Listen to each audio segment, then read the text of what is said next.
All right, this is the answer key for 5.2. Earlier in the week, I did a few of the problems of 5.2 to help you out and get you started.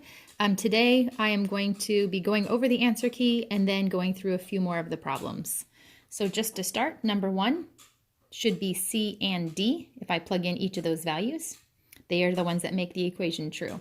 Number 2 should be A and C when I plug in the values. And number 3 should be A, B, and C.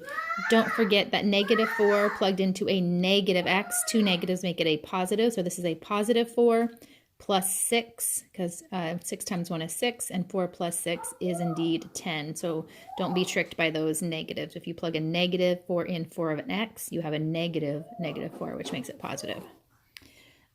Number 4 should be 2, 4, 0, 6, 6, 0.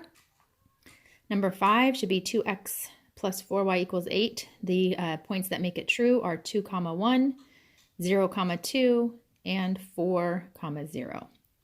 Number 6 should be 2, -2, 0, -8. And then you could have said 8/3, 0. You could have said 2 and 2/3, 0. You probably could have even said 2.6 repeating. All right, we did a few of these together in the last video, and so I plugged in the origin, and remember I shade the side of the origin, and I should be going at a positive slope up 3/1 and shading on the bottom. Number 8, I should be starting at the -2, going up 7 for everyone. When I plug in the origin, it's a no statement, so I shade away from the origin.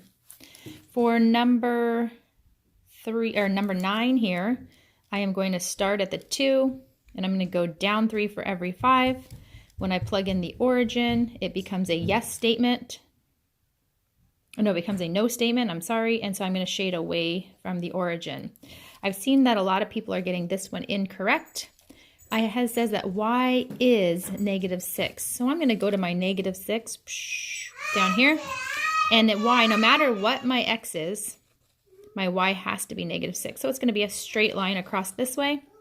And then when I plug in the origin, 0, I plug in, there's no x to plug into, so I plug with y in 0. Is 0 greater than -6? That is a true statement. So I am going to shade towards the origin. Also notice that since this is a line, it is a greater than or equal to sign. This is going to be a solid line. Since this one is just a greater than sign, no equal to, it should be a dotted line. Hard to see there, that. All right. Coming over to... Want to see who's here? Say hi. All right. Going over to number 11, we are going to have to, you're going to have to wait, please, go play. We're going to solve for x, and so I'm going to subtract 10 from each side, and that gives me -3x's is less than 18. Sorry, that looks like a 20, but it's an 18. Then I'm going to divide by the -3, because remember my job is to get x alone. When I divide by -3 and divide by -3, I get x is greater than, I have to flip that inequality. Remember, whenever I'm dividing or multiplying by a negative, that inequality has to flip directions, and that 18 divided by -3 makes us a -6. Now I flipped my inequality, that is done. This right here, since it doesn't have a less than or equal, or it doesn't have an equal sign, it's going to be an open dot. So I'm going to put an open dot on -6, which is right here. An open circle, I guess I could say. And then I'm going to say that any value that is greater than -6 is going to work. And so I know -5 will work, 50 will work, 100 will work, -5.4 will work, anything that is greater than 6. So I'm going to draw a line that's going this way and an arrow that extends on forever. Okay, that's how I'm going to represent this equation. But going back, when I look at this, if I am graphing x, I have to solve for x. All right. So here it says select a value for your graph that would replace the x with the original equation. And so I replaced my x with a 0, because that's going to be up here. 10 minus 0 is still less than 28. That did make my equation true. And then I'm also, so yes, that worked. Then I'm going to also select one that is on the opposite side over here. So I selected -10. Negative times a negative is positive, which makes it 30. 10 plus 30 is 40. 40 is not less than 28, so anything over here would be false. So this actually worked out okay. Okay. In the video, we took this equation and it said solve for y. So we had talked about in that last video that we would have an actual starting equation right here of y is less than or equal to negative 3 plus 2x. Then when I brought it down here, I just put it in slope-intercept form. I just said, hey, y is 2x minus 3.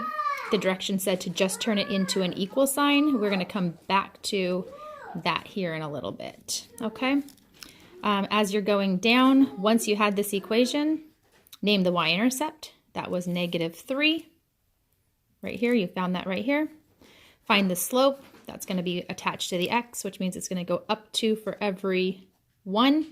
Okay, it's going to go up 2 for every 1.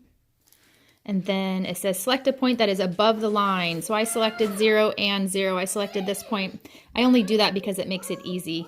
And if I plug 0, 0 in, 2 times 0 is 0. 0 minus 3 is negative 3. And I have 0 and negative 3. It says replace the x value and the y value in your chosen points of the inequality. All right. 0 and 0. Is 0 greater than 6? That equation is no. So that means that this point right here would not satisfy the equation. Next, it says that select a point that is below the line. I just selected 0 and negative 5. That's definitely below the line. And I plugged those points in right here. If x is 0, 4 times 0 is 0. And then I plugged in my negative 5. Remember that negative times a negative makes it a positive. Is 10 greater than 6? That answer is yes. So that point down here does make the equation true. Go look out the window with the dog. Go look out the window. Go see. All right. So where was I? Yeah, so that made the inequality true. So that means that I'm going to shade the side that makes it true. Going back up to here, this right here had a line under it.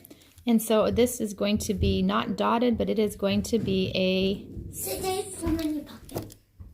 solid line. Now I have another distraction.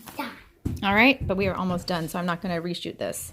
Is the inequality true? Yes. Shade the side that is true.